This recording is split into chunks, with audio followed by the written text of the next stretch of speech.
Guys, welcome back to our channel Madhu Shravan. So thumbnail చూస్తే మీకు already అర్థమైపోయి ఉంటుంది వ్లాగ్ ఏంటి అనేది. మేమైతే ఇప్పుడు మేడారంకి అయితే స్టార్ట్ అయిపోతున్నాం. ఎర్లీ మార్నింగ్ 6కే స్టార్ట్ అయిపోయినాం అనమాట. ఎందుకంటే తొందరగా వెళ్తే ట్రాఫిక్ ఎక్కువగా ఉండదు, దర్శనం కూడా తొందరగా అవుతుందని అయితే స్టార్ట్ అయిపోయినాం. ఇక్కడ అయితే కనిపిస్తుంది కదా హన్మకొండ బస్ స్టాండ్ అనమాట. అక్కడ పక్కకైతే ఒక పెద్ద ప్లేస్ ఉంటుంది. ఆ ప్లేస్ దగ్గర అయితే ఇలా చాలా బస్సెస్ అయితే ఉంచారనమాట. ఇవన్నీ మేడారంకి వెళ్తాయి. ఈ బస్సెస్ అయితే చాలా ట్రిప్పులు తిరుగుతూనే ఉన్నాయన్నమాట, బ్యాక్ టు బ్యాక్.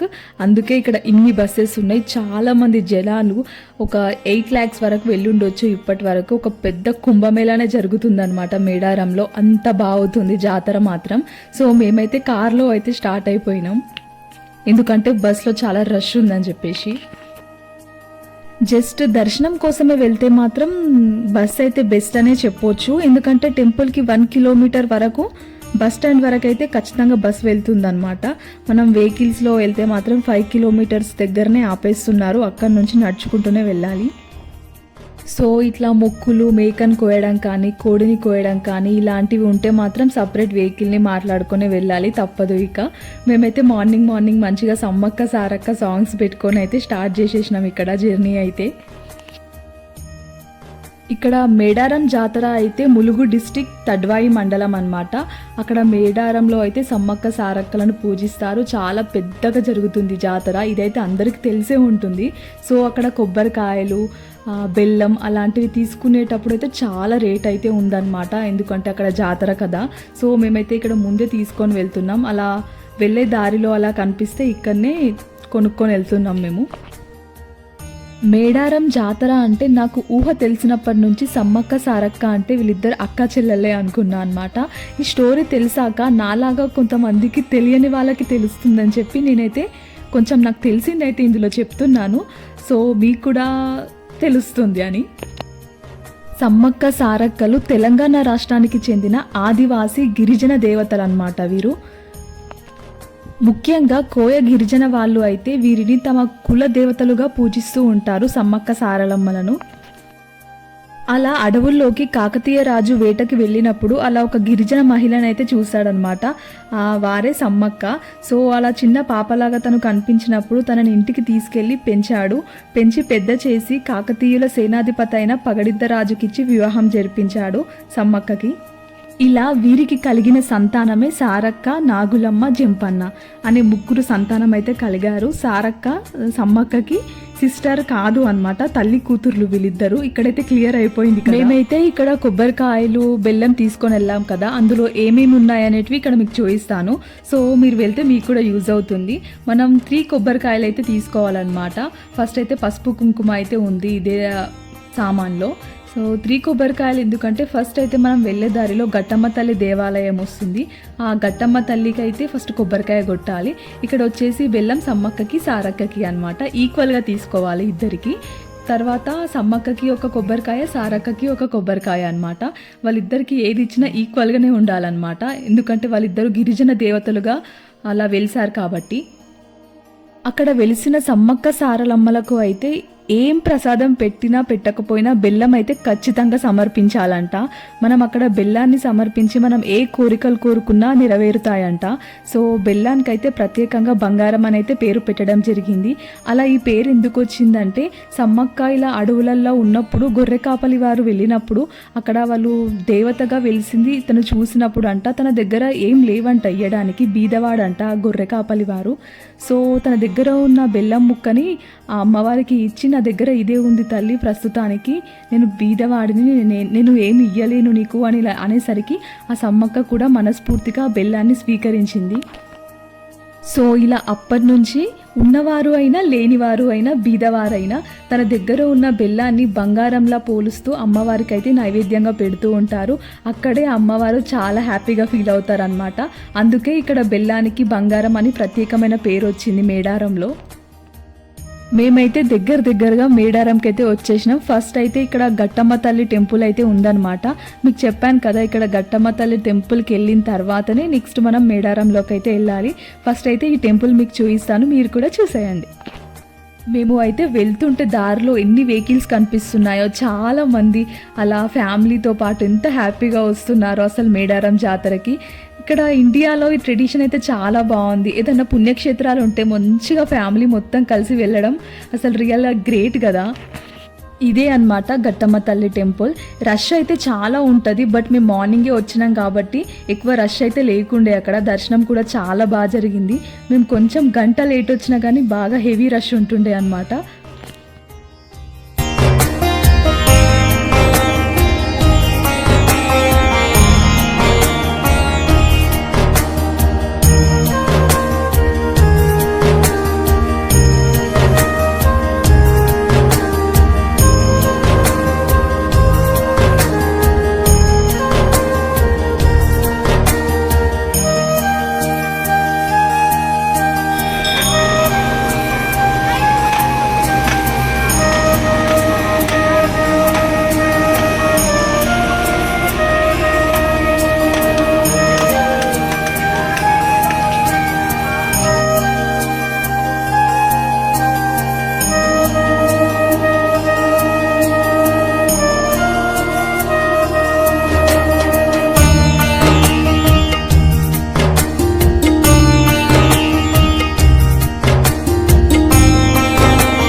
దర్శనం అయితే చాలా బాగా జరిగిందనమాట. నాకైతే చాలా హ్యాపీ అనిపించింది. ఇక్కడ ఫేస్ పైన కుంకుమ రాగానే ఫేస్లో కలనే మారిపోయింది కదా, అట్లుంటుంది బొట్టు. అలా పుణ్యక్షేత్రాల్లో బొట్టు పెట్టుకుంటే నాకైతే మస్తు ఎగ్జైటింగ్ ఉందనమాట. ఎప్పుడెప్పుడు మేడారం వెళ్తా, ఎప్పుడెప్పుడు చూస్తా అని చెప్పి. ఆ జాతరకైతే అంత థ్రిల్లింగ్గా ఫీల్ అవుతున్నాను నేనైతే. ఫస్ట్ అయితే టిఫిన్ చేసేసేయాలని వచ్చేసి టిఫిన్ సెంటర్కి అయితే వచ్చేసినాం అనమాట. ఇక్కడైతే నేనైతే ఇడ్లీ తీసుకున్నాను. అక్కడ వడలు ఆయిల్లో వేయిస్తుంటే మాత్రం వామ్మో ఎన్ని క్యాలరీస్ రా బాబు అనిపించింది. అందుకే ఇడ్లీ తీసుకున్నాను నేనైతే. శ్రావణ్ అయితే ఇక్కడ దోశ తింటున్నాడు. నెక్స్ట్ మళ్ళీ మేడారంకి అయితే ప్రయాణం స్టార్ట్ అయిపోయింది. మేడారంకి ఎంట్రీ అవ్వగానే స్టార్టింగ్లోనే ఇక్కడ చాలా వెహికల్స్ ఉన్నాయన్నమాట, ఫ్యామిలీతో వచ్చినవి. సో అలా వెహికల్స్ అయితే పక్కన పెట్టి వాళ్ళు స్నానాలు చేసి అలా టెంపుల్కి అయితే బయలుదేరుతారు అనుకుంటా. ఇక్కడ చాలా మంది యూనిఫామ్తో పోలీసులు కూడా కనిపించారు. పాపం వాళ్ళ డ్యూటీ కూడా వాళ్ళు చాలా స్ట్రిక్ట్గా చేస్తూనే ఉన్నారనమాట. మా ముందైతే చాలా వెహికల్స్ వెళ్తూనే ఉంటున్నాయి. అవన్నీ చూస్తే నాకైతే మా దగ్గర మా సైడ్ ఏడుపాయల జాతర గుర్తొచ్చింది. అక్కడ కూడా ఇలాగే వెళ్తూ ఉంటాం మేము. ఇలా చాలా మంది ఎన్ని వెహికల్స్, అందులో మొత్తం కోళ్ళు మేకల్ని తీసుకొని వెళ్తూనే ఉన్నారనమాట. ఫైనల్గా టెంపుల్కి దగ్గరగా అయితే వచ్చేసినాం అనమాట. బట్ అక్కడ పోలీసులు అయితే ఆపేశారు. 5 కిలోమీటర్స్ దూరంలోనే వెహికల్స్ని అయితే అలో చేయట్లేదు. అక్కడనే ఆపేసి ఇంకో రూట్ నుంచి అయితే పంపిస్తున్నారనమాట. అక్కడ వెహికల్స్ పార్కింగ్ చేసి అక్కడి నుంచి నడుచుకుంటూ వెళ్ళడమే తప్పదు. బస్సెస్ అయితే 1 కిలోమీటర్కి అయితే మంచిగా వెళ్ళొచ్చు బస్లో అయితే. ఇక్కడ ఫెసిలిటీస్ కూడా అంత ఎక్కువ ఏమి ఉండవు అనమాట. ఇలా ట్యాప్స్ ఉంటాయి. అక్కడ ట్యాప్స్ దగ్గర స్నానం చేయడమే, లేదా జంపన్న వాగులో మునిగి టెంపుల్కి వెళ్ళడమే అనమాట. పార్కింగ్ ఏరియా అయితే ఇదే అనమాట. చాలా పెద్ద ప్లేస్ ఉంది. ఇక్కడైతే కార్ పార్క్ చేసేసేయాలి. మేమైతే ఇంకా కొంచెం ముందుకైతే వెళ్ళామన్నమాట. సో అక్కడికి వెళ్ళాక కార్ అయితే పార్క్ చేసి అక్కడ నుంచి నడుచుకుంటూ అయితే టెంపుల్కి స్టార్ట్ అయిపోయాం. మేమైతే చెప్పులు కూడా కార్లోనే వదిలేసి వెళ్ళిపోయామన్నమాట. 5 కిలోమీటర్స్ వరకు అలాగే నడుచుకుంటూ వెళ్ళిపోయాం. ఎందుకంటే అక్కడ చెప్పులు వదిలితే మళ్ళీ ఆ ప్లేస్కి మనం వెళ్తామో వెళ్ళమో కూడా తెలియదు, అంత జనాలు ఉన్నారు. ఇక్కడ వెహికల్స్ చూడండి ఎంత ట్రాఫిక్ అయిందో. లైన్గా వెహికల్స్ అలా వెళ్తూనే ఉన్నాయి. ఇంకో సైడ్ నుంచి జనాలు నడుస్తూనే ఉన్నారనమాట. మేమైతే ఇలా నడుచుకుంటూ అయితే వెళ్ళిపోతున్నాం. చుట్టుపక్కల అయితే చాలా షాప్స్ ఉన్నాయన్నమాట. కోళ్ళు అమ్ముతున్నారు, మేకలు అమ్ముతున్నారు, కొబ్బరికాయలు అమ్ముతున్నారు, బెల్లం అమ్ముతున్నారు, కూరగాయలు అమ్ముతున్నారు. చాలా బిజినెస్ ఏది నడుస్తుంది మేడారంలో మాత్రం. ఇక్కడ ఇలా బోర్డ్స్ అయితే కనిపిస్తూ ఉంటాయి అన్నమాట. జంపన్న వాగు వస్తుంది, గుడి వస్తుంది అని ఇలా తెలుస్తూనే ఉంటుంది మనకు. అక్కడ ఏం కన్ఫ్యూజన్ అయితే ఉండదు. ఇలా అందరం ఇలా నడుచుకుంటూ వెళ్తే అరుణాచలంలో గిరి ప్రదక్షిణ చేసినట్టే అనిపిస్తుంది అనమాట. మొత్తం లైన్గా చాలా మంది అలానే నడుచుకుంటూ వెళ్తున్నారు 5 కిలోమీటర్స్ వరకు. కొందరు అయితే లగేజ్తో కూడా పట్టుకొని వెళ్తున్నారు. పాపం అసలు లగేజ్తో వచ్చిన వాళ్ళకి మాత్రం నిజంగా చుక్కలే అనమాట. అవన్నీ క్యారీ చేస్తూ వెళ్ళాలి.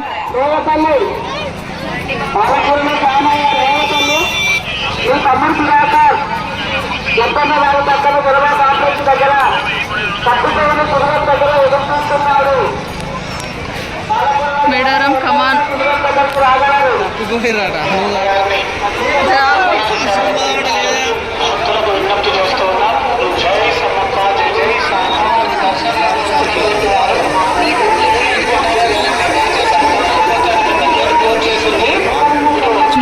ఎంత రష్ ఉందో. ఇదే జంపన్న వాగు అన్నమాట. ఇక్కడే అందరూ స్నానాలు చేసి టెంపుల్కి వెళ్తుంటారు డైరెక్ట్గా. కొంచెం ఇక్కడ లగేజ్లు అయితే పాపం అసలు లాకర్స్ కూడా లేవన్నమాట. ఇక్కడ పూల షాప్స్ దగ్గర అలా లగేజ్ పెట్టి అయితే అక్కడ వాళ్ళు స్నానాలు అయితే చేస్తుంటారు పాపం. ఇక్కడ హీట్ వాటర్ కూడా అమ్ముతున్నారు. బకెట్ 80 రూపీస్ అంట. మొన్నటి వరకేమో 50 ఉండే. ఇప్పుడు మేడారం జాతర మరీ హెవీ, చిలకలగుట్ట నుంచి అలా అమ్మవార్లు వచ్చే రోజు అనమాట. 28th, 29th, 30 ఈ డేస్లో మాత్రం చాలా రేట్స్ అయితే ఉన్నాయి ప్రతి ఒక్కటి కూడా. మేమైతే జంపన్న వాగులో అలా వాటర్ అయితే తలపైన వేసుకొని అలా కాళ్ళు కడుక్కొని అయితే వెళ్ళిపోయాం. ఎందుకంటే అక్కడ మేము స్నానం చేసే సిచ్యువేషన్ అయితే లేదనమాట. ఆ రోజే మార్నింగ్ మేము వచ్చాం కాబట్టి. సో అలా ఇప్పుడైతే 3rd కమాన్ అన్నమాట. మేము నడుస్తూనే ఉన్నాం, అలా కమాన్స్ వస్తూనే ఉన్నాయన్నమాట. ఇవన్నీ సెటప్ చేసినవి. ఇలా నడుస్తున్న కొద్ది ఒక్కొక్క కమాన్ వస్తూనే ఉంది. 2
ఇది వచ్చేసి నార్మల్ క్యూ లైన్ అనమాట. ఇక్కడ రష్ అయితే ఎక్కువ ఏం లేదు. మరి మార్నింగే చాలా మంది దర్శించుకుండొచ్చు.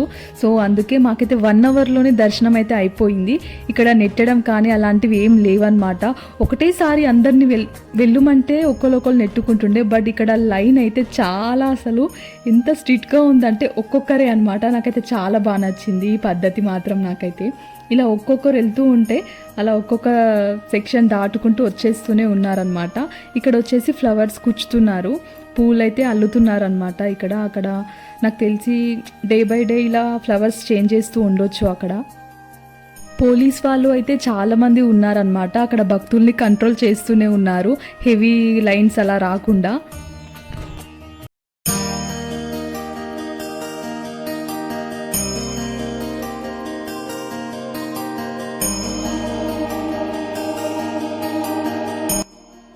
ఇక్కడ మీడియా వాళ్ళకైతే సపరేట్ VIP పాసెస్ అయితే ఉన్నాయన్నమాట.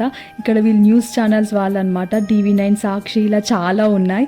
వీళ్ళైతే లైవ్ టెలికాస్ట్ చేస్తున్నారు మేడారం మహాజాతరని మాత్రం. మేమైతే దగ్గరికైతే వచ్చేసాం.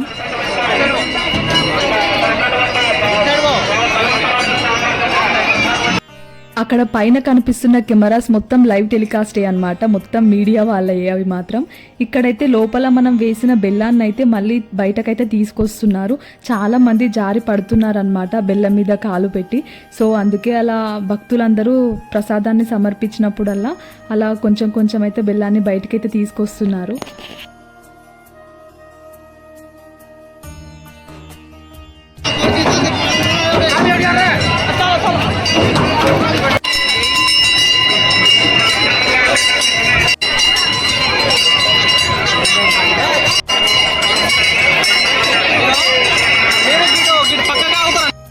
అలా బెల్లాన్ని అయితే గాలిలో ఇసిరేసే వేస్తున్నారు దేవత దగ్గరికి చేరుకోవాలని. పాపం చాలా హెవీగా అసలు చూడండి ఒక్కొక్కటి ఎలా ఎగిరేస్తున్నారు.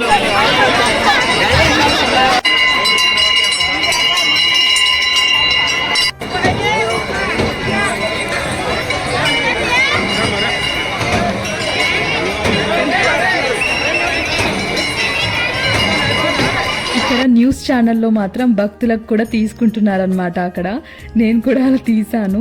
ఇక్కడ పగిడిద్దరాజు గద్దె ఉంది, సమ్మక్క వాళ్ళ భర్త అనమాట. ఇలా సపరేట్ గద్దెలు అయితే ఉన్నాయి. సారక్కకి కానీ పగిడిద్దరాజుకి కానీ ఇలా సపరేట్ అయితే ఉన్నాయి అన్నమాట.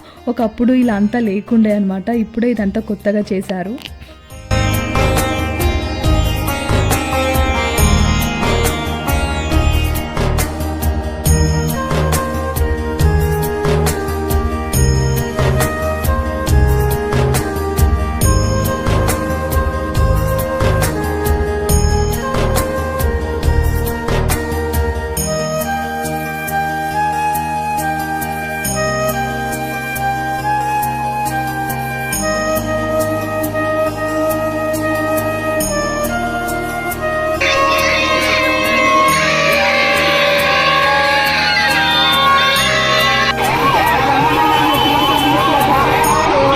ఇక్కడ మేడారం మహాజాతరలో చాలా మంది ఉంటారు కాబట్టి చాలా ఐటమ్స్ అయితే ప్రమోట్ చేస్తున్నారు. ఇక్కడ బూస్ట్ ప్యాకెట్ ఫ్రీగా ఇచ్చారు, క్లోజప్ పేస్టులు కూడా ఫ్రీగా ఇస్తున్నారనమాట. ఎమర్జెన్సీకి అంబులెన్స్ కూడా ఉంది అక్కడ. ఫైనల్గా మేమైతే ఈ ప్లేస్కి అయితే వచ్చేసినాం అనమాట. అస్సలు సిగ్నల్స్ లేవు. సో మా కోసం వీళ్ళు అక్కడ టెంపుల్ దగ్గర నుంచి చాలా దూరం అయితే వచ్చి ఫుడ్ అయితే ప్రిపేర్ చేస్తున్నారు ఇక్కడ. సో ఇక్కడ మా ఆడపడుచు వాళ్ళది మొక్కు అయితే ఉందన్నమాట, మేకనైతే కోసారు. సో అలా ఇక్కడ మటన్ అయితే ఫుడ్ ప్రిపేర్ చేస్తున్నారు. తర్వాత మంచిగా మటన్ తినేసేయాలన్నమాట. సో ఇక్కడ వీళ్ళ మొక్కుంది కాబట్టి వీళ్ళు 1 day బిఫోరే వచ్చారనమాట. ఇలా మొత్తం అందరు ఫ్యామిలీస్ వచ్చినట్టే మేమే అలా మార్నింగ్ అయితే స్టార్ట్ అయిపోయినాం 6కి. సో ఫైనల్గా అయితే మా వాళ్ళనైతే కలిసేసాము. నేనైతే ఇక్కడ ఫుడ్ చేయట్లేదు, జస్ట్ అలా యాక్టింగ్ చేస్తున్నాను అనమాట. ఫుడ్ అయితే మొత్తం అయిపోయింది, జస్ట్ అలా పైన నేను కూడా చేయాలి అన్నట్టు ఉండాలి కాబట్టి సో అలా చేశాను.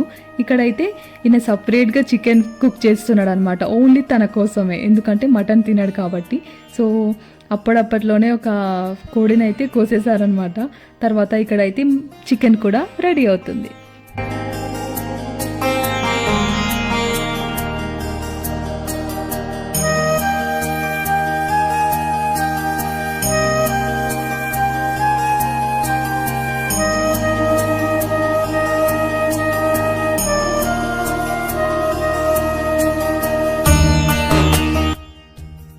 సో అలా ఫుడ్ అయితే ప్రిపేర్ అయిపోయింది, మటన్ చికెన్ అయితే అయిపోయింది అనమాట. సో నేనైతే మంచిగా మటన్ వేసుకొని అయితే తింటున్నాను. ఇక్కడ స్పెషాలిటీ ఏంటంటే వీళ్ళు ఇక్కడ పేలాలతోని ఇలా నాన్ వెజ్ కర్రీ తింటారనమాట. వాళ్ళ సైడ్ అది ఫేమస్ అంట. సో నాకైతే ఓకే అనిపించింది, టేస్ట్ అంతా నాకు బాగా అనిపించలేదు. నేనైతే రైస్తోనే తిన్నాను అనమాట. సో మేడారం వ్లాగ్ అయితే ఇదనమాట. మీ అందరికీ నచ్చిందని అనుకుంటున్నాను. నాకు తెలిసింది కొన్ని అయితే చెప్పాను, మీకు కూడా మేడారం గురించి తెలిసి ఉంటే కామెంట్ చేయండి. ఓకే, మేమైతే ఇంటికైతే స్టార్ట్ అయిపోయినాం అనమాట. తిను అయితే చాలా అలసిపోయింది, సో అలా పడుకుంది నా పైన. సో నెక్స్ట్ అయితే ఇంకో వ్లాగ్లో కలుద్దాం. అంతవరకు సీ యూ, బాయ్. మేమైతే ఇంటికి వచ్చేసరికి నైట్ 9-10 అయితే అయిందనమాట. Okay, bye. Thanks for watching.